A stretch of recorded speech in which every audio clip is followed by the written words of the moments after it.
Free में बांटेगा 10,000 रुपया तब सरकार चौपट हो ही जाएगा। भारत सरकार छूट दिया है राज्य सरकार के कि बांटो अपना लुटाओ वोट खाती वोट करती। अगर हमारा खजाना खाली होता तो हम सोनपुर में इतना बड़ा एयरपोर्ट का थोड़े घोषणा करते। वो तो योजना लाई थी तो कहाँ से लाती वित्तीय व्यवस्था?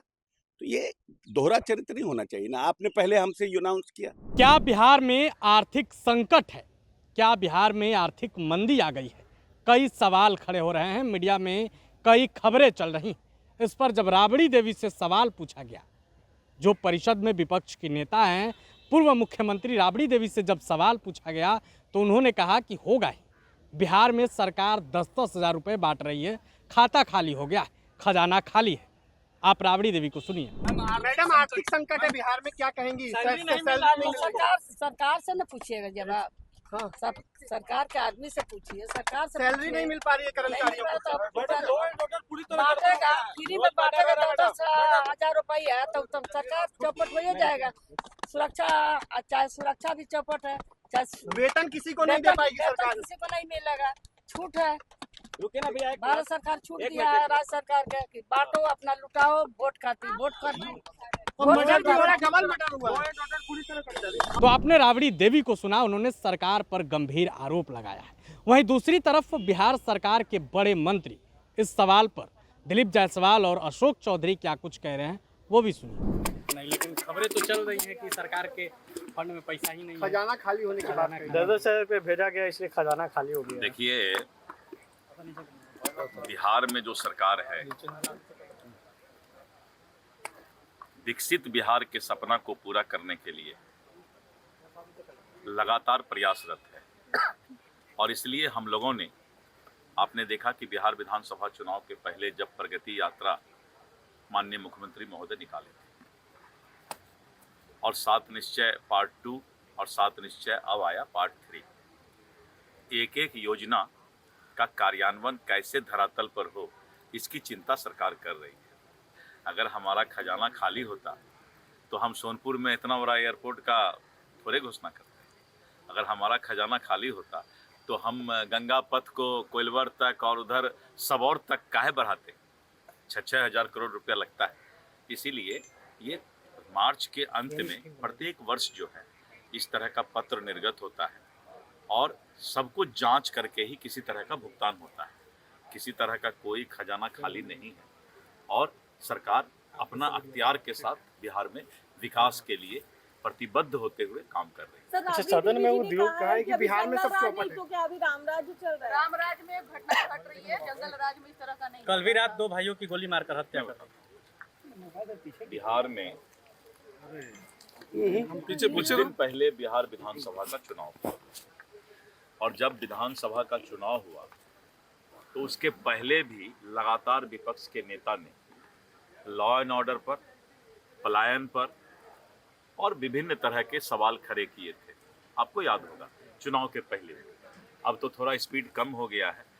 चुनाव के पहले तो बहुत ज़्यादा इस तरह के आरोप वो लगा रहे थे, लेकिन जनता ने जंगल राज किसके समय में था इस बात को जनता अच्छे तरीके से समझा और 2/3 से ज़्यादा यानी भारी बहुमत से जो है बिहार में फिर एक बार एनडीए की सरकार बनी। तो ये फैसला करने का हक जो है जनता को है, विपक्ष के 2-4 नेताओं को नहीं। और बिहार की जनता ने 5 साल के लिए हमें मैंडेट दिया। इसीलिए अभी तो तुरंत जुम्मा 4 दिन हुआ है, अभी तो सरकार 2025 से 30 के लिए फिर एक बार एनडीए सरकार बन के आया है। और जब जनता ने इतना थम्पिंग मेजोरिटी दिया तो जनता के थम्पिंग मेजोरिटी के सामने कोई कुछ बोले तो उसका मतलब नहीं है। हाँ, सरकार कानून के राज में जिम्मेवारी के साथ काम कर रही है। से जो विधायक हैं वो समझते हैं कि ये हमारी योजना है और बहुत से जगहों पर उन लोगों ने मतलब मुख्यमंत्री का भी नाम नहीं दिया और उप मुख्यमंत्री का भी नाम दिया, सिर्फ अपना नाम लगा लेते हैं। तो वैसे कार्यपालक अभियंताओं को चिन्हित करने के लिए कहा गया है और खास करके जो पटोरी के जिसके लिए माननीय सदस्य तरुण जी ने प्रश्न उठाया था और जिसका उन्होंने फोटो दिखाने का काम किया, उसके ऊपर शोकॉज होगा और उस पर विभागीय कार्रवाई चलेगी। क्योंकि सरकार का ये निर्णय है, आप किसी के राजनीतिक दबाव में आकर के अगर आप सरकार के निर्णय को नहीं फॉलो करते हैं तो ये गलत है। और माननीय विधान परिषद के सदस्यों का नाम ऊपर रखना है, विधान सभा के सदस्यों से। तो इन सब चीजों को जो फॉलो नहीं कर रहे हैं उन पर शो कॉज होगा। जो माननीय सदस्य को कहा गया अपने विधानसभा का दीजिए, जिनके यहाँ अभी फॉलो अप नहीं हुआ उसको कराएंगे और जो लगा हुआ है उसको तोड़वाएंगे। बिहार में आर्थिक संकट की बात कही जा रही है, खजाना खाली होने की चर्चा चल रही कौन बोल रहा है?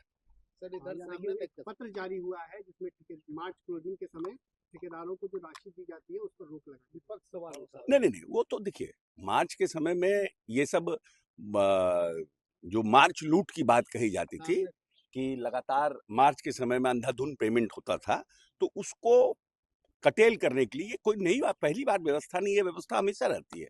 लेकिन इस बार फरवरी में ही ऐसी नहीं, फरवरी में इसलिए लगाया गया है क्योंकि अभी जो हम लोगों का वित्त विभाग का काम है, रूटीन वर्क है। बिहार की पूर्व मुख्यमंत्री राबड़ी देवी ने कहा है कि सब चौपट है, आप लोगों ने 10-10 हजार फ्री में बांटे इसलिए खजाना खाली हो गया, खजाना खाली कर दिया आप लोगों ने। नहीं, अब वो तो हमारे पहले ना योजना लाई थी माई बहन, नाम भी ऐसे ही चुने थे, पब्लिक एक्सेप्ट ही नहीं किया। हम लोग तो कहते हैं माई बहन मत करो भाई, यही कहा जाता है ना। तो वैसे योजना लाए, तब वो भी तो योजना लाई थी तो कहाँ से लाती वित्तीय व्यवस्था?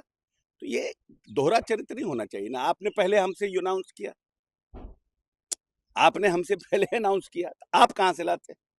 अगर हमारे से खजाना खाली हो गया तो आपसे कैसे खजाना बढ़ जाता? बताइए। तो जो चीज जीवन में किसी दूसरे को नहीं अच्छा लगता हो वो अपने ऊपर भी नहीं लागू होता है। आपको लग रहा है कि हम किए तो बड़ा अच्छा, वो कर दिए तो खराब हो गया। ऐसी व्यवस्था, ऐसी बात नहीं है। वित्तीय प्रबंधन के लिए नीतीश कुमार को कभी भी कोई भी व्यक्ति इस बिहार में 20 वर्षों में वित्तीय प्रबंधन के लिए भारत सरकार से लेकर दूसरे राज्य हमारा अनुकरण करते हैं। इसलिए वित्तीय प्रबंधन परिस्थितियां कम होती है, बेहतर होती है। जैसे ही थर्ड सप्लीमेंट्री के बाद आएगा फिर सिस्टम काम करने लगेगा। Not to worry at all. न पैसे की कोई कमी है, न विकास पर कोई जो हमारी स्कीम्स है उस पर कोई दिक्कत।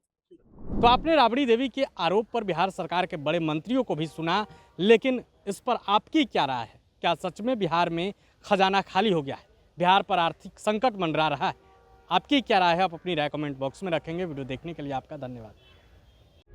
प्रभातखबर.com, विश्वास वही, रफ्तार नहीं।